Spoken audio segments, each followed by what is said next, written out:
দর্শক আসসালামু আলাইকুম। আমি এখন আছি ঢাকা শহীদ মিনারে। এখন সময় রাত 4টা। দেখেন প্রচুর পরিমাণে এখন লোক। এটা হচ্ছে 31st নাইটের রাত্রের দৃশ্য, 1 জানুয়ারি রাত।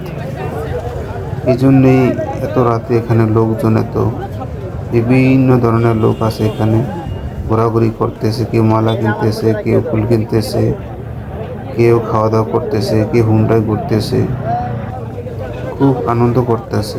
31st নাইটের ভিডিও এটা।